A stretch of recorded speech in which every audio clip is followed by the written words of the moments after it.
A family of three, Sarah and Michael, live in a quiet suburban neighborhood with their 10-year-old daughter, Emily.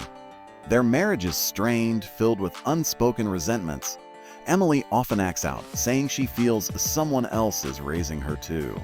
Her drawings show a tall, shadowy figure beside her parents. Sarah dismisses it as imagination, but Michael grows uneasy. Something is lurking beneath the surface. Emily's new friend Emily begins speaking to someone when no one is around.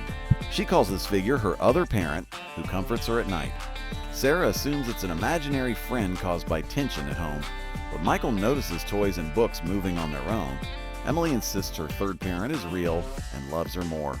The line between fantasy and reality blurs. Strange occurrences, lights flicker at night, and Emily's bedroom grows cold. Sarah hears whispers through the baby monitor despite Emily being asleep. Michael wakes to find muddy footprints leading from the back door. The family cat hisses at empty corners, refusing to enter Emily's room.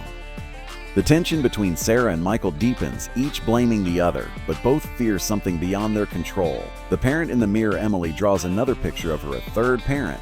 This time, Sarah notices details: a tall figure with long fingers and hollow eyes. When she questions Emily, the girl insists it alives in the mirror. That night, Sarah sees a flicker of movement behind her reflection.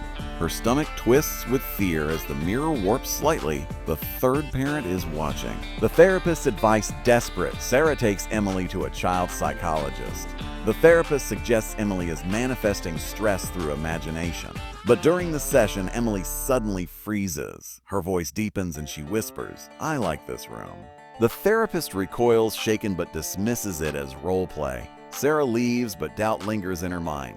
Michael's nightmares. Michael begins having recurring dreams of the figure. In them, he sees himself erased, replaced by the third parent beside Emily. He wakes drenched in sweat, his heart racing. Every night, the dreams grow stronger and more vivid. One morning, he notices a handprint burned into the wall near Emily's bed. It doesn't match his, Sarah's, or Emily's. Cracks in reality, Sarah starts seeing glimpses of the figure during the day. A shadow that lingers too long, a reflection where none should be. Emily grows more distant, clinging to the idea of her other parent. The family's arguments escalate, Michael accusing Sarah of denial, but Sarah secretly fears Emily may be right. The figure seems more real each day. A family photo. While sorting through old boxes, Sarah finds a disturbing photo. It's of her, Michael, and baby Emily, but in the background stands a blurry shape. The figure has the same long fingers and hollow eyes as Emily's drawings. Sarah panics, realizing it has been there since Emily's birth. The third parent has always been part of their lives. She hides the photo from Michael, terrified of the truth. Emily's disappearance one night. Emily vanishes from her room. The window is locked, the door unopened. Michael and Sarah tear the house apart, screaming her name. They finally find her in the basement, asleep on the floor. When she wakes, Emily says, "Aid, tuck me in." Her voice is calm, too calm. The warning, Sarah contacts the therapist again, begging for help. The therapist admits Emily's case is unlike anything she's seen. She suggests contacting a paranormal specialist reluctantly. Michael scoffs, but Sarah is desperate. That night, a note appears in Emily's handwriting. "Don't take my parent away, or you'll be sorry."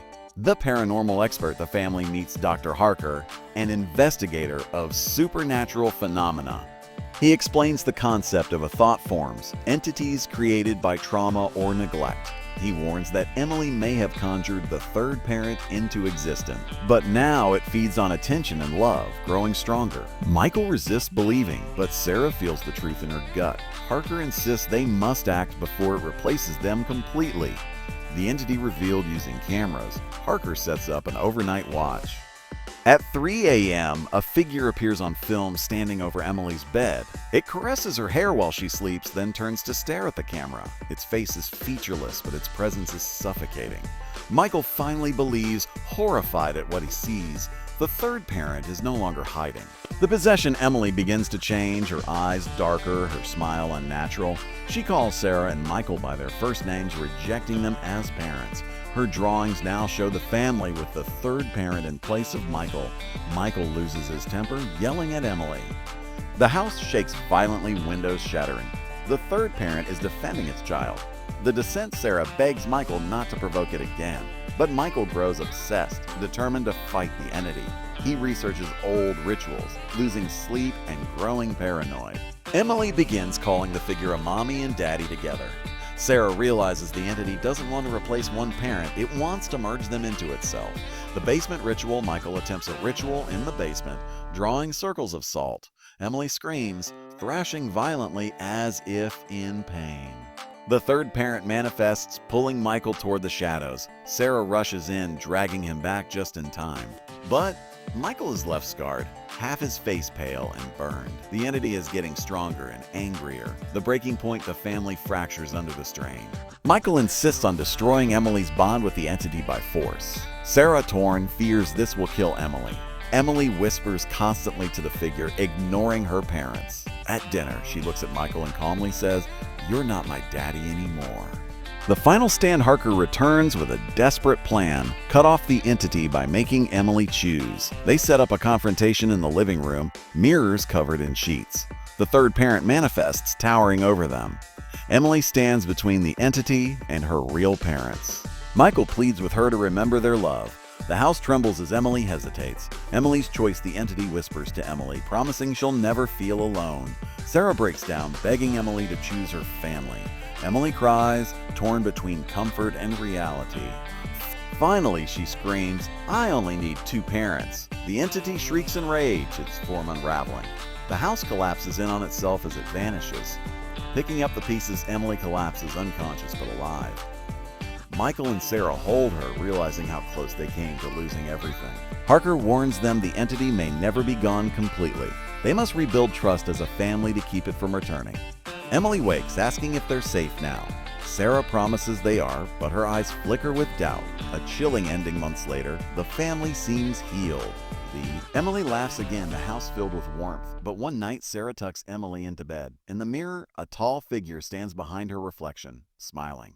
Emily whispers, "Good night, third parent." The screen cuts to black.